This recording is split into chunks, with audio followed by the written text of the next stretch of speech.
Let's keep it short, sweet, and simple. On this special feature episode, we're talking about Joker.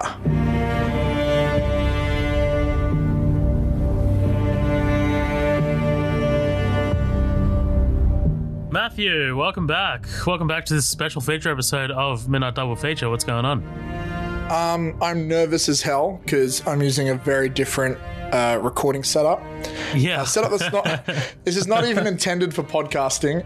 What has happened is, for those who listened to the last special feature, upcoming attractions episode, might have been a bit of a hum. My mic decided to shit itself, so I've been through about 4 different mic options tonight, meaning we're gonna have to push back our upcoming attractions episode. But we really want to talk about Joker. So it's a popular topic right now, and so I don't know. This could be either the best I've ever sounded or the worst I've ever sounded. So we'll see how this episode goes. Awesome. How you doing, man? You said on Facebook that this, I think, is your favorite movie of the year. Is that right? Is that a spoiler? It's a mild spoiler. I mean, like, yeah, no, I was gonna lead everyone into it like gently and shit, but you're just like, no, just put it in. Just like you fuck. said you want to do a quick one, so yeah, we go. The end. It is a quick one. It is a relatively quick one. Like you just said, the reasoning for that is because in the interest of time, like we just weren't able to get to the other topics, so we'll just chuck that in next time. So it's fine. But yeah, like you said, we did really want to talk about Joaquin Phoenix and Todd Phillips's Joker that just came out, and I was dying to kind of like get my thoughts out, so I'm just like, we need to talk about this movie. I don't know your thoughts on it, which is actually kind of exciting for me.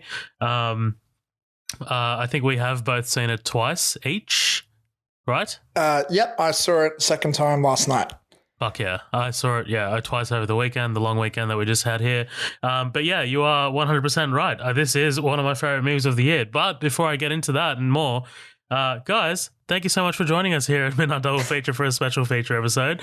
Fucking special feature. Jesus Christ. It's so weird to say that because we haven't done one in a while. So thanks for joining us. We have some comments maybe at the end of this episode, and where we are pulling those comments is our Facebook group, which is called The After Party. If you're not following us already, give us a follow on The After Party. That's a fantastic page where people could chime in all the fucking time. And that is you link to our main Facebook page, which is just Midnight Double Feature, where we post all of our big alerts, like our new episodes that are just about to drop or have dropped. Also, we're on Instagram, which is at Midnight Double Feature, and Twitter, which is at MDF Pod.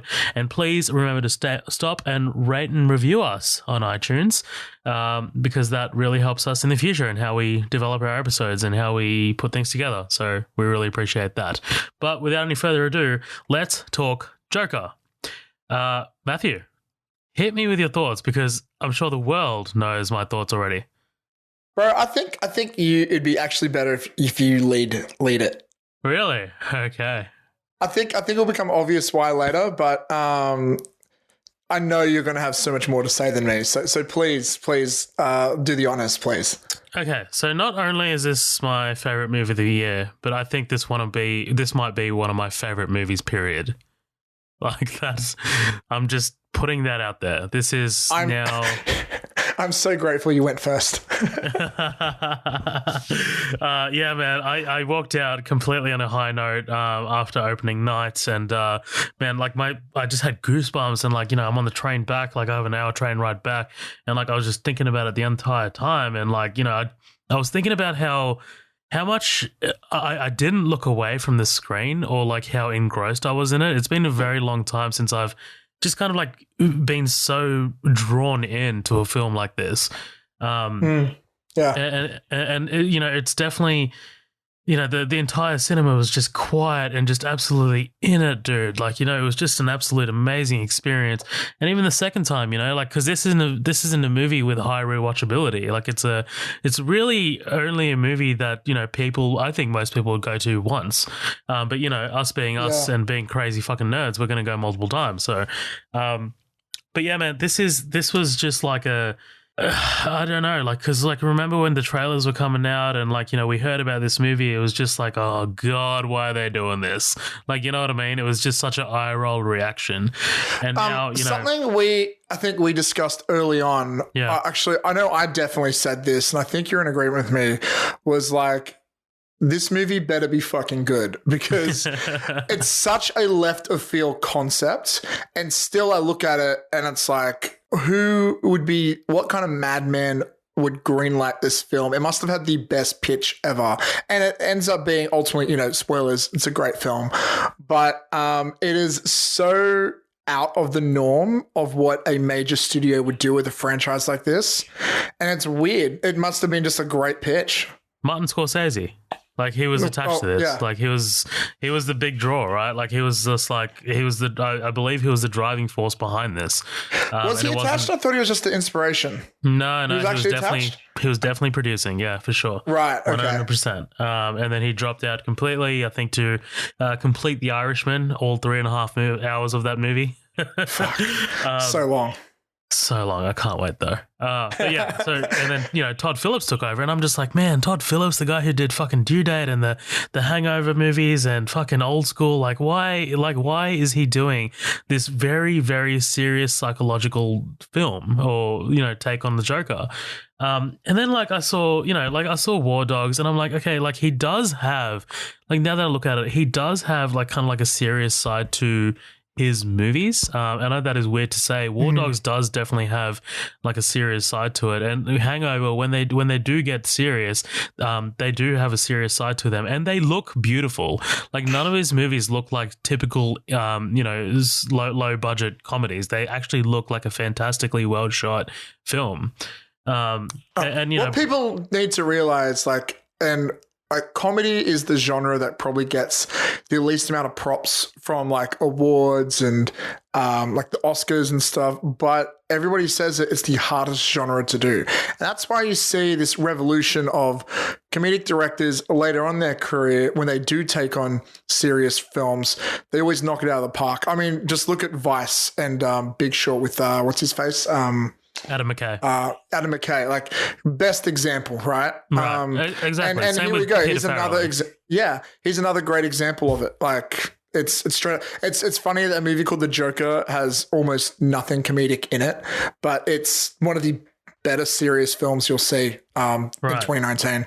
Yeah, I haven't even sorry, I know you're dying to give your thoughts too, because you've let us had a peek into it like a couple times now, and I'm just like, I haven't even like got into the movie yet. Man, I think first things first, dude, you got to start off with Joaquin with any conversation, right?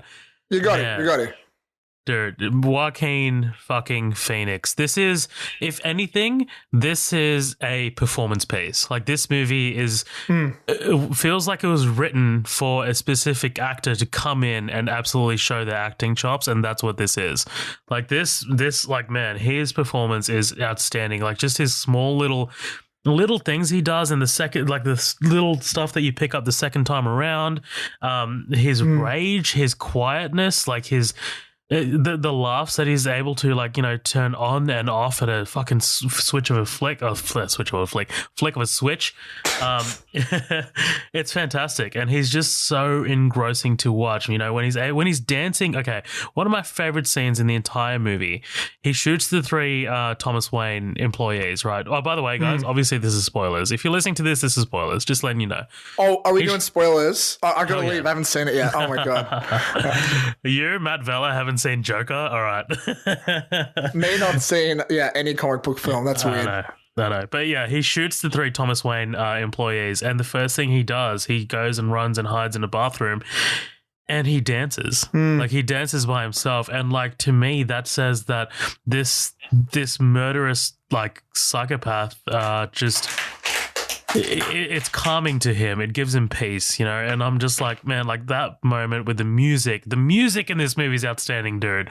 The violins, holy shit. And like, when he's walking back after, we get the reveal that Zazie Beetz' character is not actually who we think she is. Yeah. Just, this entire movie is just an absolute masterpiece, I think. By the way, the story as well, I was not expecting Zazie Beetz' character to have that kind of like turn. Like I wasn't expecting that, even though I probably should have. Yeah, the second time I saw it, my mate called it like 2 or 3 scenes in with her of her appearing on screen. So like almost halfway through. And I was surprised. Yeah. Like I was really surprised. Like, how the fuck did you figure this out? Like I do think, spoilers for my opinions, and sorry to interrupt you, but like, I do think some elements of this film is a bit predictable, and I'm going to be way harsher than you. But I never saw the twist that, like, you know, basically Fight Club twist coming at all. But my fucking mate called it like 20 minutes before it happened, and I was like, how the fuck is that possible? Like, but I guess that goes to show how well this movie is at putting the jigsaw puzzle pieces together for you to put them, like, to figure it out. That's always like a key to a good twist, I think, is the fact that when it happens, it all makes sense, you know? Well, you know, in hindsight, I was just like, I'm kind of like, I'm kicking myself a little bit for not picking it up earlier, because like it seems a little obvious. Like, you know, we're told from the start that he's a bit of an unreliable narrator. Like, you know, he's like this kind of like. Yeah, we're not really supposed to trust what we're seeing on screen 100% of the time. And, like, I kind of dig that. I love that because, like, it also plays into, like, his psyche and his broken fucking mind, dude. Like, I love that shit. But, like, and, you know, obviously another clue is, like, right when, you know, they're looking at that newsstand of the newspaper and he's looking at the headline and she says, fuck him. Like, you know, like she's a great, it's him trying to like reinforce his opinion on it. It's fucking fantastic and fascinating to watch. The violence in this movie is something that we can get into towards the end, and is obviously a massive topical thing out in society right now. I didn't think it was as violent as it probably was going to be. I knew that there was going to be a lot of violence in it, or probably startling violence, if anything. Like, there's probably 2 major sequences of, maybe 3 major sequences of violence that kind of just come out of nowhere, and probably the second one is the most, I guess, over the top. But I appreciated it because it's the fucking Joker. Like, it's this murderous, crazed maniac in this very, very serious comic book adaptation, like, you know, that you're supposed to take seriously. So, obviously, it's not for kids. But yeah, man, this movie's just so well shot, and it's just like the time period of it is fantastic and fascinating. What else am I supposed to say, man? Like, I like... Okay, look, you know, me being me, I don't have a massive sort of, and this is going to ruin Patrick Harrington's heart, who is, by the way, refusing to see this movie.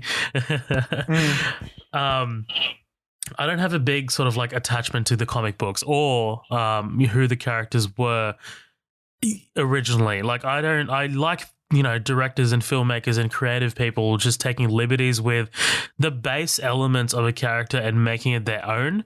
And I love what they did here. Like, I love that we kind of got this red herring about the mum. Like, I love that we got, you know, this whole sort of like, you should have seen how many gasps there were in the cinema when it was revealed that the Joker like was the brother of Batman, and we were just like, everyone, even Chris turned to me, our friend Chris turned to me, and he's like, I didn't know that was the thing. And I was just like, I don't think it is. And then, like, you know, 20 minutes later, we get told that, no, your mother is also an unreliable narrator, and that is not the truth.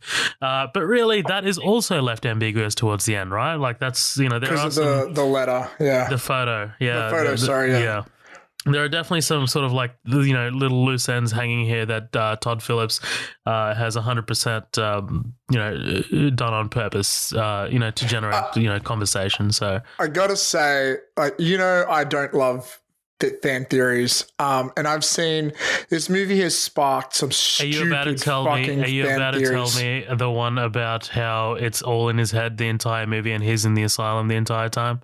That's one of them, and that one enrages me as well. But the one I'll always be like, okay, these are good. Like, the ones like I do like seeing the arguments about was his mother telling the truth or was she crazy? Was Thomas Wayne really the father or not? Like, because the pieces were intentionally put there, and it's very clear, especially with that photograph reveal. Yeah, absolutely. So I do love seeing stuff like that. But then when people start saying stuff like it was all Dream, when, okay, maybe you can argue, but the word, I think the dumbest one was like, oh, it's not about, the movie's not about the Joker. It's about a guy who inspires the Joker. It's like, then why the fuck is it called Joker? Like, that shit makes me so, and it's like, it's already, you know what? I'm not going to get started on that shit. Yeah, this is relax, your part. relax. Yep. You continue giving your thoughts, Zoheb. Sorry.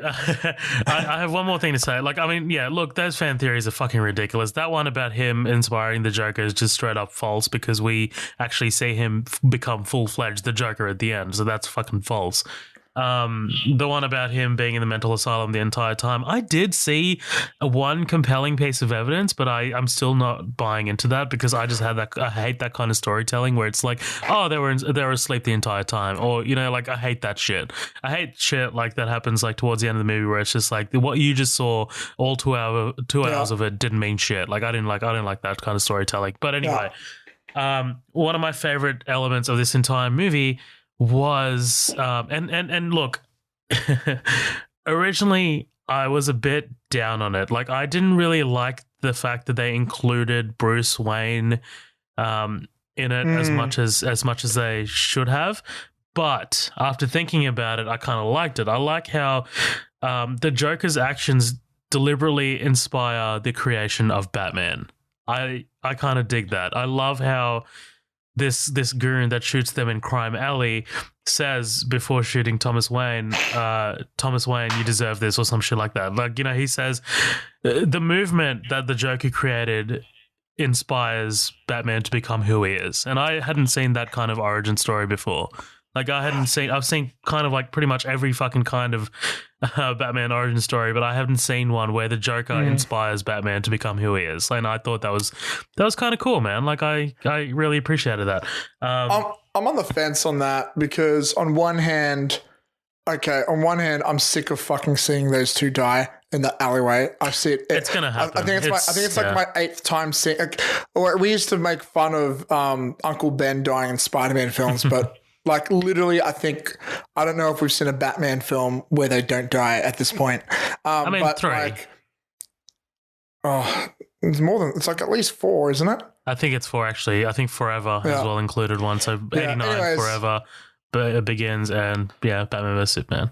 Yeah, and now Joker. But like the thing to me, that scene on one hand, it feels like a lazy Easter egg, like they just threw it in. But on the other hand, like if you look at it from the perspective of how did Gotham get so crazy, then it's kind of like, okay, that's the catalyst. But then again, that's one of the many things that deviates so far from the canon because it's like, well, Joker usually is a similar age to Batman. Does that mean when he grows up to become Batman, he's fighting an old man who thinks he's a clown? Like, I don't know, but that's only if you're getting really deep into the comic book shit. Yeah, and with this film, you have to detach yourself from that. To enjoy this film, you can't be a hardcore Batman nerd because if you attach yourself to that, you're going to hate this movie, and you have to take it as for what it is. You know. Actually, you know what? Fuck it, dude. I consider myself a bit of a fucking Batman nerd, and like I'm fine with this movie. Like, you know what I mean? I'm just fine on a different take. Like I'm good because I'll always have that other take that I really fucking like. So. Doesn't fucking matter. But yeah, man, I really dug this movie. Love fucking De Niro. It's so good to see De Niro back in a fucking good movie for once. Like, you know, I'm saying, I'm with you on that. Yeah. I'm saying this like a minute before The Irishman comes out as well. Yeah. That is getting like really good fucking reviews. But anyway, dude, I've been talking for nearly 20 minutes straight. Hit me with your thoughts, and obviously I'll fucking butt in because you did. Yeah. Just think of it as like jumping off points, you know? Yeah, it's just a nice little chat. Like, here's how I started off.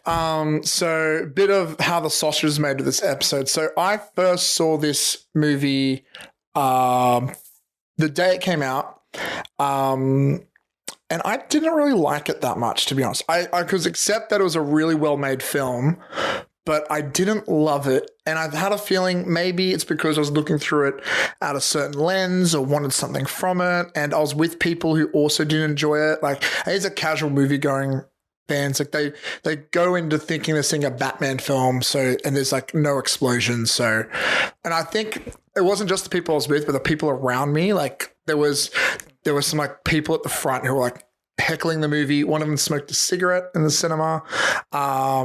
In good old where was it, Penrith? So obviously, no, it was Parramatta. But yeah, anyways, but like then I saw you post that it was your favorite film of the year, and I was like, if I don't give this movie a fair chance, Midnight Double Feature is over. Zohaib won't be my friend anymore. He'll slit my fucking throat. I got to give this movie the fairest chance possible. So I went back and I was like, Zohaib, can we push back recording for this so I could see it again? And I'm really glad I did. I think I did enjoy it more the second time around. I noticed things I didn't really... Like something I really appreciate with filmmaking is when I can see the Lego blocks being placed to set up things for later. And knowing where I knew where it was going, I was able to appreciate that more. Weirdly, that's my favorite thing about Disney films because the screenwriting is so tight. Everything connects to something later. It's so good. And this film has a lot of that. And so I'm glad I went and saw it a second time. I was able to appreciate it more. Overall, though, I'm going to be honest, and this is why I wanted you to go first. I'm still really mixed on a lot of things about this film. I know it's a really well made film, but there's a lot of elements on it I'm on the fence about. Well, let's start off with the great things, the things I do love. So obviously, this is an actor's film. This is Joaquin Phoenix's showreel.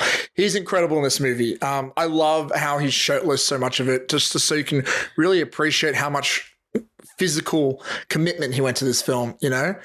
So yeah, I love his performance, his subtle nuances. It is a mastercraft in acting.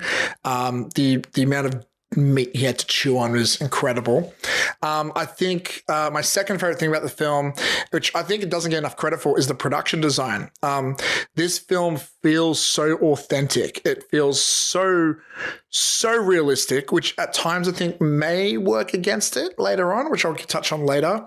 But I do. Dude, one thing I loved, man, yeah. And it doesn't even really need to be in there, but like it just kind of goes to show like how great the production design is. Just like when he's on the phone to his boss, like after he drops the gun in the hospital. Yeah. And he's in that phone booth, and like in the background, you got the graffiti and the prostitutes, and I'm just like, man, this world feels so lived in, and not only it that, does. but this looks like a place where Arthur Fleck would live because he's fucking poor. and this movie, which like, I know people always talk about the politics of this film, but the one thing I don't see enough talk about is like how it's about like class warfare. You know, it's about the rich versus the poor, and the division of Gotham. Yes, which I think that's one of the smallest elements of it. I think. I think it's an overarching thing. Like it's a motivation at some points. It's not the main thing, obviously, right, but it is a big part of it. Yeah. But. Like, you know, it's the whole point of the Thomas Wayne character, I think. Yeah, like, you know, sure. You could argue, I think, he's Donald. You know, you could argue, yeah, he's kind of Donald Trump, but like he's not in the typical way that late night talk shows will make fun of him. Which I think, again, that's another, you know, for some reason that's a big part of politics now, and that's where De Niro's character comes in. I like how it is speaking on this crazy Trump's America world, but it's not doing it in a way that is obvious or where the typical stuff is. Like they're not touching the race stuff. They're not touching on stuff. They're literally just talking about how the people at the top don't understand the people at the bottom. Right. Yeah, literally. And they literally show the struggles of this character and how with mental health and like, you know, the gun epidemic in America, like, and how that can go. See, I'd say less so guns, but like I think violence, maybe violence. Yeah, violence, but also like the direct consequence, or one of the things that pushes him to become who he is the closure of the social security element of it, right? Like he's like, who am I supposed to talk to? And he's like, well, the government's shutting us down. And basically, you know, who is the government if not Thomas Wayne, who wants to become the mayor? Like, you know? Yeah. I really want to talk more on this, but I want to leave it to the end because I know I'll probably get derailed. So, and I don't want politics and things like that to affect what comes across as my review of this film, because at the end of the day, I do have some criticisms for it, which I think are fair. But what's hard nowadays with all the stuff you see on Facebook, everyone's always like SJWs or DC fanboys, and it's like, can we just take the movie for how it is, guys? Can we not? I know it's got a very politically driven element in it, but it still is its own standalone story. They're not making direct references to. It's not like watching Black Klansman where they directly relate it to what's happening now. You know, they're lifting themes and elements and putting it into a fictional world. They're also playing it up in some cases. There's not many clowns getting kicked around by teenagers in real life. Hopefully, at least. So I love the production design. I also love the score. It feels very.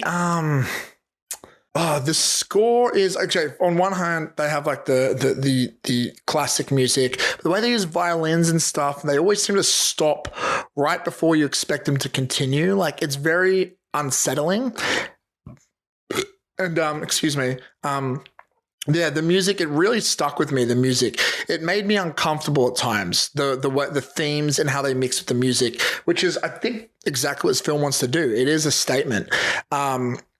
It didn't mean I had a fun time watching it. And one of my favorite comments I've seen at the after party was, I can't remember, it was about, we had a conversation once about Oscar films, and someone said, most Oscar films are about suffering, and that's why I don't like them, because I want to go to the cinema and have time. I can't remember the girl, her name. She comments a lot. And I know you know her, Zoheb. But anyways, that was a really great quote, and I feel like it applies for me for this film a bit. But the film, you can't fault it too much on that because it's doing what it wants to do. Cinematography is amazing, along with the lighting. I'm a part of a Facebook group called Movie Set Memes, which is like run by, people who are in the industry. And there are a bunch of memes about how shallow depth of field is, and how like first assistant camera people will be just panicking over trying to rack focus for that stuff, because that is really hard to do. But the film, like it's intentionally doing that shallow depth of focus. It's always trying to put the Joker in frame. It's really backing up that character piece, the element of it. So it's done really, really well. I think that's most of my positives. And we have to talk about, dude, the most amazing scene of the film, clearly, that talk show scene. Holy shit. What a fucking third act, dude. Yeah, like, honestly, that scene makes the movie for me. If that scene wasn't in the movie, I'd be giving a very different review. I honestly think, because everything's building to that, and then it just goes from there. It just we don't get goes. That scene until if we don't get the previous hour and a half. Yeah, but that scene is incredible. It is literally a guy spilling his heart out on stage. Yeah. And by any means necessary. And I love how they were setting you up for this edgy scene where he commits suicide on TV, but he sees I wish my death makes more sense than my life, and he decides to take control of his life in that scenario. It really speaks to the growth of that character. Absolutely. And just talking from like a filmmaking perspective, dude, like one of my favorite things in this entire movie is what Todd Phillips does, like in that scene where he keeps pushing closer and closer into his face. Like it's like by the end of it, his face and Murray's there, they dominate the screen. It feels so personal. Like, you know what I mean? It feels so right. And if you want to, you could argue an extension of that is the scene directly after it. There's an amazing shot when he's in the police car, and he leans his head forward. It is so close that the I think it's the aperture, like the stops. It only gets his nose and a little bit of his eyes in focus. Everything else goes blurred out because of the insanely tight lens they were using there. It's like, and that's the only shot of the film that's like that. It's because they've been building for that throughout the last scene, I particularly love that shot because it kind of mirrors at the start when he's like leaning against the bus window and he's kind of like scowling. He's not really happy. He's looking out, at society. He's not very happy with it. And then in that final scene when he's like in the cop car and leaning out, he's literally smiling. Like, he's happy with like all this fucking chaos. I love that mirroring of it, dude. It's fantastic. Yeah, it's about a guy trying to find. You could argue it's a guy just trying to find his place in the world, and he says he's never been happy a single minute of his life, and all he has is negative thoughts. But he finally finds solace in violence. It's not chaos, I would say. I think it's more the violence of it all. And like that is good character work, well, right? Like, wouldn't I don't know, because like maybe, but I feel like they drive home the violence factor more. Like he enjoys that moment of chaos, but before that, it was, I don't know. You could argue they're the same thing as well, I guess. See, I don't know, because like when we we're like, we can nitpick this movie to death, right? This is going to get covered on a featured presentation. Don't fucking forget that. But do you remember when he's running away from the cops and like, he runs into the subway? And he's laughing, isn't he? He's laughing, but I don't know if he's laughing because he's getting away from the cops or if he's glad to see what he's started. Like whatever this it is, chaos element of whatever it all. it is, it's not because of his neurological condition. Because before that, he sort of was like, "No, I control it now." Right. And then exactly, and his laugh disappears. Yeah, and I read a comment from the director recently about that one scene in the mental asylum at the end, Arkham Asylum, where he only has that one genuine laugh, which is there. And like when I think about it, there were different laughs. They're like, there's a laugh he tries to when he tries to fit in, just that more high pitched laugh, which is him trying to fake laugh. Oh my god, yeah, at the comedy store. Yeah, and then you get these other laughs like when he actually thinks things are funny, and then there's like the laugh. The best acting in this film, for me, some of it is whenever he's laughing when he's in pain, like he wants to cry, he's in pain, dude, but he can't stop laughing. Like it feels like that's when they really sell that mental illness. Yeah, like the mental illness really is strong there. But like, look, I said I didn't love this movie to death. I've got a few problems with it. The script, while like I kind of feel like I think ultimately, and this is a very personal opinion, and this is not everyone's going to feel this way, but I feel like a movie has to have a message. A movie has to say something, and this movie, I feel like only half. It has a message, but it's like it feels like it's just like, look, the world sucks. It's so bad it can make anybody crazy. But when you say that, it's like, give me a solution, give me a reason. Like I feel like this movie, and okay, this goes into like where people I think might get offended by it. I don't think the problem with this movie is that it glorifies violence at all. Like, I don't think that's the issue. I don't think it's a Quentin Tarantino situation, which I love Tarantino films.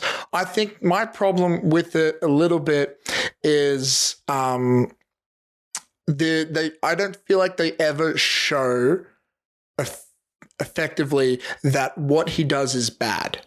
I feel like every time he does a violent act, he's almost rewarded for it, and it leads to better things. And by the end, he's pretty much worshipped as a god. And some people may like that. That's okay. And, art is meant to disturb the comfortable, but that didn't sit with me very well. And I feel like, what is the filmmaker trying to say here? Are they saying, is this what we should be doing as a society? Should we all be shooting talk show hosts and stuff? Like, I don't know what we're meant to leave thinking. And you could say, well, Matt, it's just the comic book movie. But well, that leads in my other point. And this is, I don't put this into my opinion on the review. It's just me speaking as a fan. I don't think this is a Joker movie. I think I like to think of this as something completely separate, because I don't recognize the Joker here. I don't think he has, like you said before, like, with adaptations, it can be the base of the character, but I don't think they even have enough to clarify a base. Like, his personality is so completely different. The aesthetics, the motivations, the personality. I think it's a great character, but I just don't see the Joker. And then if you take that away, what's left? There's a Bruce Wayne cameo.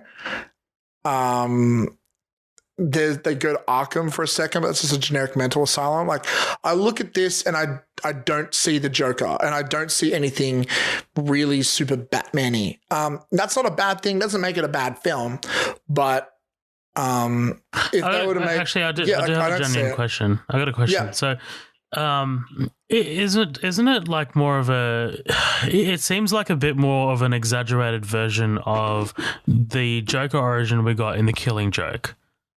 I don't think so, because The Killing Joke, like, well, in the origins, okay. Well, first of all, like, he's got a different family life. He has different motivations. He has the whole chemical plant shit. Yeah, but failed comedian, right?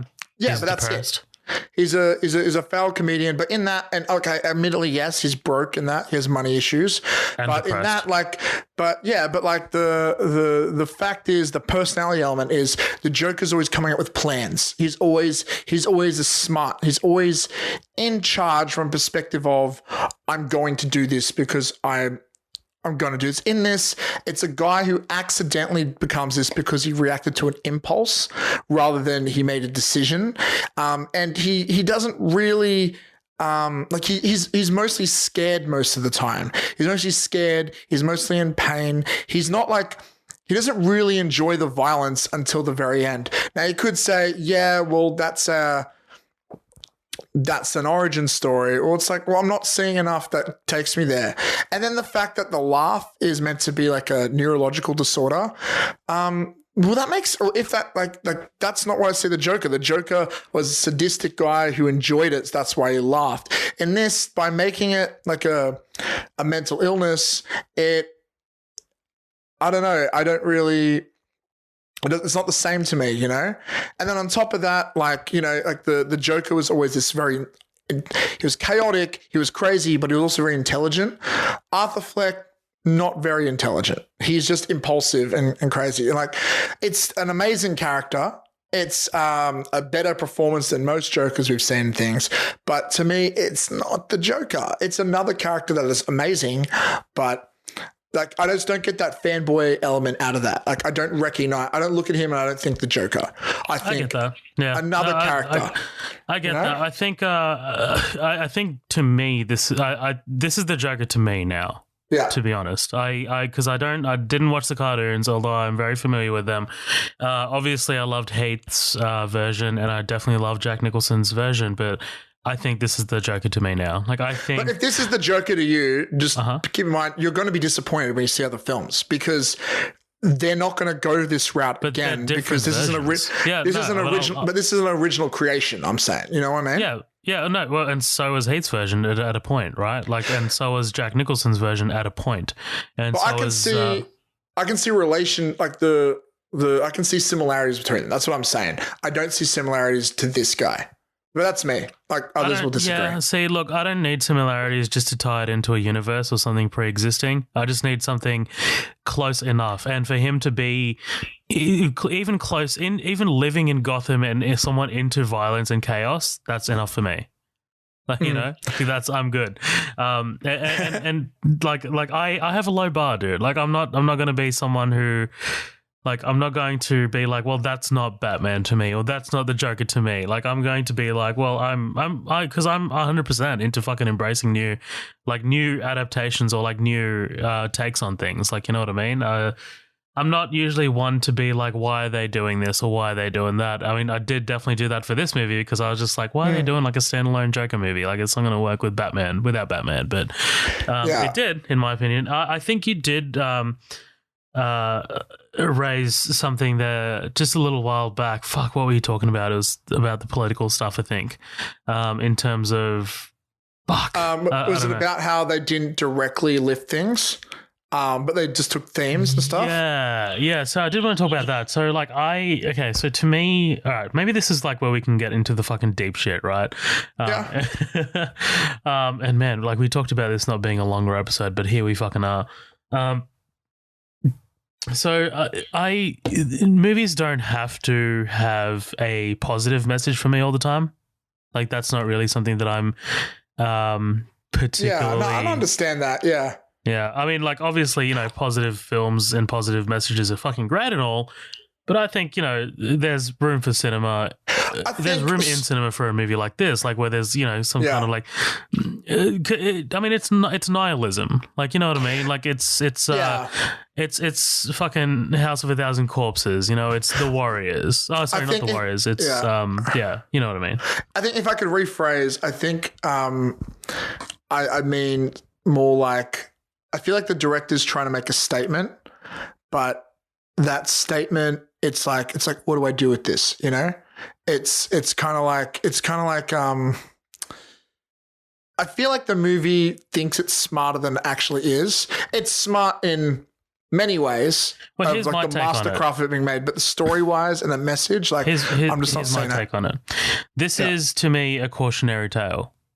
Like, this is to me, if you do want to spin it into something positive, this is to me saying like, hey, we got to watch out for not we got to watch out, but more like we got to be careful with how we treat people and how we treat those people who are people with disability or people who are unfortunate or had the misfortune of going through something traumatic and horrific in their lives, and we got to be careful with how we treat them. And you know, I'm not saying that this is like what happens to Arthur Fleck or like the choices he makes happens to everyone, but I'm saying that this is someone who society just absolutely entirely left down, and this is in a crazy, you know, outlandish sense what could happen. Like, you know what I mean? Like, it's kind of like a be careful or be aware situation. 100%. And like, honestly, like, I don't want to get too deep and personal here, but like, there are moments where I can totally relate to Arthur. I've been boot bashed and kicked by a group of people I don't know before. I've been attacked. I felt depressed. I've had suicidal thoughts, and hell, I've even thought of, hey, what if I did this in public and then everyone would see me, you know? Obviously, I make different decisions than this character, and I think most sane people would. Obviously, this character is a character who has gone through a lot. Yeah. But like, yeah. And I think one good thing the filmmakers do is they really do try to make you empathize with him. I don't know if they're always successful, but I don't know if they want to be successful at the same time, because they for sure do not hide the fact that he's brutal. Like, I mean, when he kills that guy he works with in his apartment, like, dude, tell me that reminded you of Once Upon a Time in Hollywood, right? Oh, dude, just that's such a Tarantino kill. So sudden, yeah. Yeah, that was crazy, man. It was also like I think there was more history there as well. Because like when he gives him the gun, he says something like, you don't owe me, boy, or something like that. I don't know. There's something there. There's a line he always that hints to something more sinister. Yeah, there's something. Yeah, I don't know. Like, I've noticed my second watch, they drop a few other things. Like, the boss says that, oh, you tried to buy a gun off him when he was actually given to him, and they have another comment later on in the film as well. That was on purpose. Yeah. Oh, you mean like beyond that? You think there's even more there? No. So the big guy that gave him the gun, he lied to the boss and said, "Hey, yeah." But I think there was also more there, something sinister that the big guy was doing to Arthur Fleck. I think he was somehow taking advantage of him in some way. I don't really know, but that's the kind of vibe that I got. Yeah, no, it could have been cool if that scene went out longer and then maybe he tried to frame Arthur or something, like, oh, he's mentally ill, they'll believe it, rah. I don't know everything, but yeah. But I feel like throughout the film, most people know the guy who killed it was Arthur. Like, the cops clearly had a good hunch, you know? At that point, he's got nothing to lose, so. Yeah.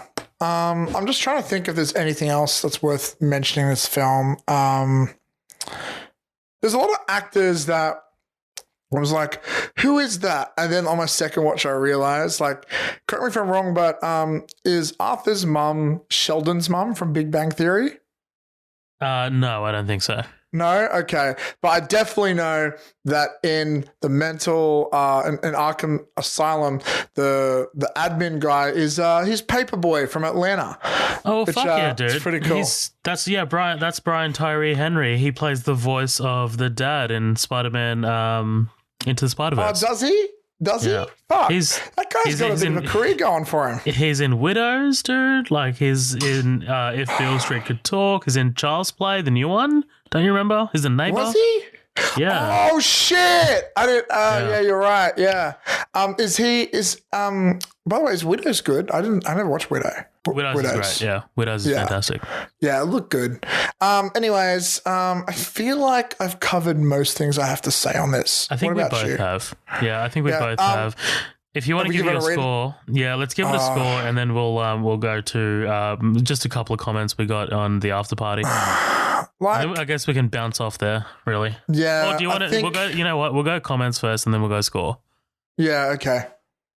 All right. Let's go. Luke Newnham. Sorry, Luke. I'm sorry for fucking up your name, but thank you so much. He posted a review on our page, the after party. He said, "Joker, wow, just wow. I wasn't sold on this film initially, but Joaquin Phoenix in the recent trailer convinced me to get a ticket, and boy, am I glad it did. What masterful acting from Phoenix. Arthur's gradual descent into madness is captured brilliantly. The film was so beautifully shot as well. Seriously, it was a visual treat." Lastly, despite not being based on any run in particular, there were some nice nods to the comics and other interpretations of the character in film and television. I would be shocked if this doesn't get nominated for a bunch of awards. Go out there and see it. You will not be disappointed. In terms of awards, by the way, Luke, thank you so much for commenting. I really, really, I think I agree with pretty much everything you said there. Love you, buddy. What do you think about awards? I think Joaquin locked for sure in terms of nomination. It would be criminal not to give Joaquin one. Look, I think it would be. It's got a good chance with a lot of things. I think it's got a great chance for production design. I think. I think best. Music. Oh, sorry, sound mixing or editing. Maybe. Cinematography, maybe as well. Like I think it's a bit soon to, like, there could be some like other big ones coming out, but I think this has a very distinct visual look to it. But when you mention those categories, directing is a possibility, but I have a feeling the Academy may be a bit biased against this film, not just because it's a comic book film technically, but also because there's an extreme conversation. There's a political bias. I think in Hollywood a little bit, and it may work against the film possibly, but maybe not. I don't think. I think it'll be nominated for a bunch of stuff, but I don't think it'll necessarily win them. I think Joaquin will win. Actually, obviously we're about to hit Oscar season, so we haven't really seen everything yet. There's some really early talk about The Irishman as well. So, I think of everything, like best actor is clearly the best one. I don't think it's going to get one for screenplay. I think it'll get picture. It'll be nominated for picture. Oh, maybe. Yeah. It'd be a bit unprecedented, but it's good. Actually, you know what? Black Panther got nominated for Best Picture, didn't it? Yeah, it did. Like that's still a surprise to me. Yeah. But sorry, before we continue, I don't know if I mentioned it, but even though I didn't assume the twist, I did find this plot a little predictable at times. But like, for a pretty linear character piece, I guess that's not interesting. To be expected. Maybe I didn't, but again, I was really kind of like entranced and lost in it. Like I was just like, I wasn't really like thinking about everything going forward. I was thinking about just what was happening right in front of me. It was just a movie that I just really got really wrapped up in. That's nitpicking, by the way. Yeah. Mike Hilger just saw it. Joaquin for life. He loves Joaquin, dude. I believe his favorite movie with Joaquin is Her, I believe, which is a great film. Yeah. Jose, our boy Jose Rivera. I saw this Thursday night, excited to see it, but not knowing what to expect. Yes, it's a movie about a man's descent into madness, but how does that play into a 2-hour movie? While very dark, it's an amazing movie. You're constantly going back and forth on Arthur. Just when you're happy for him, you remember the horrible things he's done. That's a fucking good point, actually. Like, that might play into what you were saying, Matt, about like how the filmmakers want you to feel sympathetic for him, but you're still like kind of reminded about what the fuck, like what he's done. You know what I mean? Yeah. The last 20 minutes, wow. From the subtleties Phoenix plays when he's sitting with Murray to that big moment and to the aftermath, it took my breath away. Take my breath away. Da-da. Wow. That's just me. Sorry, paraphrasing there. I still don't know how I feel about the final scene, though. This is a movie that haunts you and stays with you. Final scene, huh? That one in the psychiatry at Arkham, I guess. What do you think about that? Actually, like him, I guess he killed that counselor, right? Oh, yeah, for sure, 100%. I don't know. I feel like the movie could have ended even without that scene. I actually thought it was going to end with him on the roof of the car. Yeah, like I thought it felt like a post-credit scene, but the whole like genuine laugh and like you wouldn't get it, like that works for the character. So it's like I'm not against it. I'm not against it. It's fine, I guess. Yeah. Just a couple more. So Seth Troubadour, good movie. I'll buy a Blu-ray copy. Nice, short and sweet. And then we have one for Carlos Picatosti. I know him personally. He's awesome. He posted a fantastic. He loves his art. He loves drawing. He posted a fantastic. Yes, this was amazing. Yeah, fantastic rendition of the Joker poster. Definitely check it out. It's in the after party. He posted it. It's fantastic. But he also left a little review. Good evening, my fellow cinephiles and sweaties. Sweaties? I just came out of Joker witnessing possibly the greatest acting I've ever seen. Joaquin Phoenix puts on a disturbing and unsettling performance that won't leave my brain for days / weeks / years to come. It was my most anticipated movie of the year, and I'm a massive Star Wars fan, which is really saying something. He delivered. Here's my artwork for of my favorite piece of promotional material for the Joker. Hit me with a follow on Instagram. It's CMPYO. Do yourselves a favor and go see it over the weekend if you haven't already. Thank you so much, Carlos. We really appreciate your comment, dude. It's fucking awesome. Shout outs to him. Yeah. Hell yeah. Yeah, man. That's it. That's what we got. That's yeah. It's a very Oscar-y film. It's not. You know what? I just want to quickly mention and maybe get your thoughts on, but like this film, it's kind of interesting when you think about it. It's just running through my mind now that it's a very artsy film. It's not a film for mainstream audiences in terms of what it is, but they've tried to gain that mainstream appeal by obviously tying it into a major franchise, right? I wonder if, like, you know, like some people would argue Logan did that as well, but Logan did not do it to the scale that this did in terms of Oscar-y baity sort of stuff. And I don't want to call it Oscar bait, but it's got elements of that. What I don't want to see, though, or maybe I do want to see it. Just quickly before you switch gears, Matt. I do agree with you, by the way. This isn't for everyone. That's what I keep telling people whenever they ask me like what I thought of the movie. First words are, this is not for everyone, but it was for me. Yeah, and I think I'm surprised we're not seeing. I think a lot of people will see this movie and be disappointed.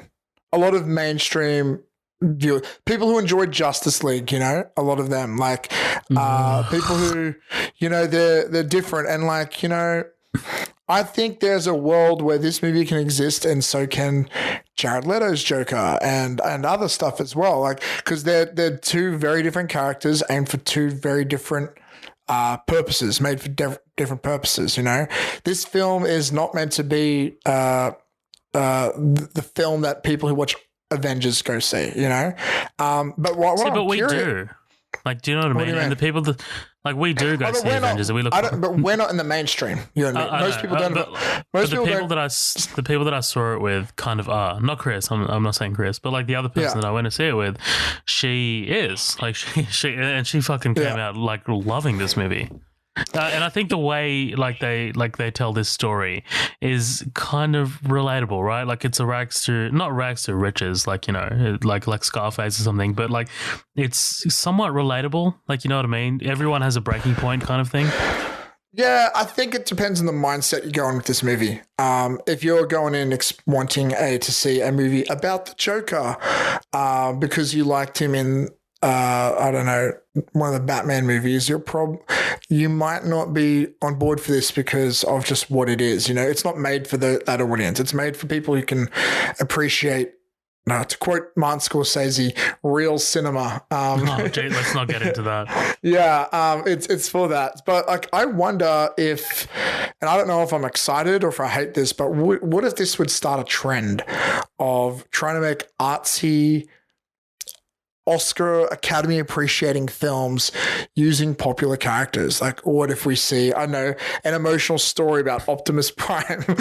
Well, this is supposed to kick off DC's Black Label sort of like line of films. What? This is news to me. Does this mean the next? Are we getting Riddler next? Is that what you're saying? Nothing's been announced, but I think because of the success of this and because of how much it made as well, I think we should expect more kinds of films like these, which I am 100% down for. I don't know if I am. I will, but I'll watch with an open mind. But sorry, I didn't realize I was talking to Patrick Harrington over there. No, but like, I'm just thinking, like, you're only going to be able to pull it off with so many people. Would you be keen for a Joker too? That's been a conversation. No. I know Joaquin said that he's keen to make one, or well, he would make one. But no, I'm done with this version of this character forever. It's because a sequel wouldn't be the same movie. It'd have to be. How do you make one? Well, then I don't know. It'd be like watching Terminator 2 after watching Terminator 1. It'd be an action film, right? Or maybe not an action film, but it'd be like it'll be a crime drama or something. Because at this point, he's gone around killing. He can kill people from the first scene. It'd be a very different story. His arc is done. Like, his arc in this film is done. It's complete. Yeah, exactly. It's finished. You would have to create a new arc, and it'll be hard to capture that same bottle of energy twice. Like that's what I say about, like, I'm worried about a Black Panther 2 or a Wonder Woman 2, because I wouldn't those go that stories. Far. I mean, those are made for, like, franchises. Like, this is more like. That's true, but what made those films good was a particular theme, and I don't know if you can tell a theme like that twice. But you're right. It's easier to say that about, like, Joker than them. But I'm still keen to see sequels. I think themes are easy to carry on in sequels, whereas this is more everything we learn about Arthur Fleck and every piece of information about his specific character is kind of somewhat answered, right? Like, besides obviously the real stuff that we, like, that he leaves loose there. Todd Phillips leaves loose there at the end there. But yeah. That's fair. If you saw if they did another Batman film like this about a character, who would you want to see based on a villain? Oh, you know what? Any villain, any comic book villain. Any villain? Yeah, it doesn't have to be Batman. I think it'll be easy if you do Batman, but you go it's first. a hard one, right? I don't know. Like, I've been thinking, like, you asked the question. Like, obviously, Mr. Freeze has a really great emotional story, but you can't do a film that realistic like this, and that serious. Like, it would have to be so much special effects. It'd be too unrealistic. So I don't know. Maybe Riddler. I've always liked that. I wanted to see that character. I still don't think he's been done justice on a live screen. So I'd love about someone who's got this ego and they have to prove that they're the smartest person all the time. That could be interesting. I've always liked the character of Two-Face. Yeah. But I don't know how much more there is to him past what we saw in The Dark Knight. So they did him so well in The Dark Knight. The way that considering how much time they gave him, like, I mean, like, when you compare him to how much screen time I guess the Joker has and stuff. But yeah. Cool. Yeah. Anyways, possibly. Actually, you know what? Oh no, he's already been done. He's already been done amazingly. I was about to say Kingpin, but he's been done top notch. Oh, Daredevil did him so well. Yeah. That show, you could argue, season 1 and 3. You could argue it's more a Kingpin show than Daredevil. It's that good. For sure. All right, man. Let's close this out. So, give me your score on Joker. I'm giving it a look. I'm going to give it an 8, but you could very easily convince me to make it a 9. It comes down to personal opinion. It didn't stick with me that long. I'm not saying it's forgettable, but I don't want to watch it again. Dude, 9 is still an incredible score. Like, You know what? No. I want to say 9. Like, I'm being biased. Okay. It deserves a 9. Yeah. And I'm guessing you're a 10. Yeah, this is probably the easiest 10 I've ever given, man. I, again, both times I saw it, just totally into it, dude. Really, really love this film. I tend to, like Colin as well, like I do tend to gravitate more towards darker stories. and specifically films that don't really particularly have a happy ending. One of our favorite episodes of the podcast that we've done is Prisoners, right? And Prisoners has, although it has a sort of like a somewhat happy ending where they get, the daughter back, it still ends on a very bleak note. And one of my favorite directors is David Fincher, who rarely finishes his films on a happy ending. That is true. So yeah, man, like I do, because like that's what these, like I'm more than happy to watch a film like this. I'm more than happy to watch a movie where there's not a happy ending, because life doesn't always have a happy ending. But also, again, like, let's not get it twisted, right? I will never watch a movie like 12 Years a Slave ever again. I've seen it once, I loved it, thought it was a masterpiece, I'm done with it. And that's only because it's very hard to watch, because it's got very prolonged torture sequences, and I'm just like, I'm good. Like, you know what I mean? Yeah. I'm not talking about that kind of It's like happy Passion ending. of the Christ. It's Right, really exactly. It's well made, but like you're literally watching a guy getting tortured for 2 hours. I can't do that. Whereas this is more like thematics. Like, you know what I mean? Like, this is more like, yeah. But yeah, wow, we talked about this for an hour, dude. How good is that? Yeah. It's done, son. It's done. It's done. It's getting released to the world. That'll be our episode for this week. Stick around for next week when we have Matthew Anderson coming back from LSG Media to help us cover The Invitation. I believe it was... Yeah, LSG. I believe it was his pick, actually. Like, we don't really, we rarely give like our hosts like, the options to pick movies. But like, I remember me and Colin both listened to like an episode of LSG years ago, and like Matt's been wanting to talk about The Invitation for a very long time, and I really dig that movie.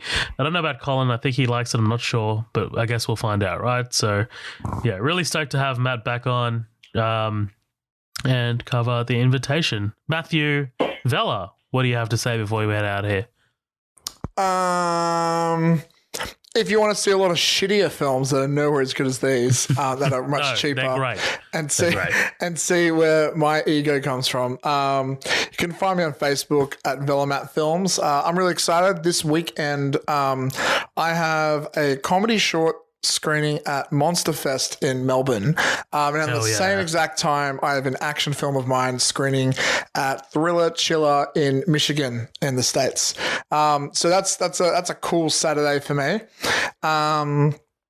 And yeah, I'm getting really close to dropping a poster and some new stuff about my latest project, which I'm really, really excited to get out there, because it's been a lot of work, but it's been very awesome. And hey, one day maybe I will do something as great as this, but let a boy dream.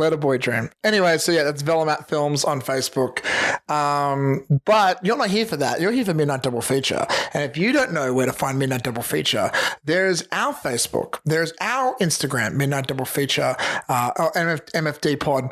And then we've also, find us on iTunes, give us a 5-star rating. We're also on Spotify. And if you want to be our BFFs, if you want your comments read out on here, don't forget to sign up for the after party. But Matt, what's the after party? I'm glad you asked, hypothetical person. That's totally not me making another voice. The after party is a Facebook group where we just hang out and post memes and talk shit. And as of lately, it seems people have been posting their own reviews there. We got a second opinion review for Ad Astra the other day. Shout outs to, was that Daniel? I think it was Daniel, wasn't it? Yeah. Danny, yeah. Thanks, bro. He didn't like, it was kind of like you with me, because I didn't really give that movie a serious go around the first time and only time I watched it. So he's like, Zoheb, you need to give this a second look. No, I get that. That's a movie I didn't get around to watching. I wish I did, but we unfortunately don't do this full time, but one day, again, boys can dream, right? Anywho, that's it for us this week at Midnight Double Feature. Thanks for checking out this special feature episode. Our next one that we do together will be an upcoming attractions. It will probably be a bigger one since we missed out on a whole bunch of stuff. Birds of Prey needs that trailer. I really want to get into. I really want to get into Underground 6. But by Six the time, Six Underground. There was also The Gentleman, The Kingsman. But by that time, we would have watched and be ready to review. Dude, I'm so excited about this. Maybe we have to do another special feature. But El Camino, the new Breaking Bad movie, like that comes out in a few days. Yes, it does. I can't fucking wait. I can't fucking wait. And yeah, it had its premiere. And who did we? Oh, I'm so bad at names. Was it Danny as well in the after party talking about Gemini Man? Was that him? Gemini Man is out tomorrow. Yes, correct. Yeah, Gemini Man I think comes out soon. Which, as I was saying, I have to go see it, Danny. You don't. I'll see it, but I am interested. It could go one of two ways. It could be complete trash, but it could be a fun action flick. Like I said in the after party, it reminds me of Jet Li's The One, and that's enough for me because as a kid, I loved that movie. I think just quickly as well, too, if we're teasing content, I think Hustlers is coming out as well tomorrow. And I've definitely been wanting to check that out. Yeah, it's getting some pretty good Oscar buzz. So it actually looks all right. Hey, yeah, I'm keen to check that out. I feel like there's another big one. I feel like Terminator is like really soon, isn't it? That's the week after next.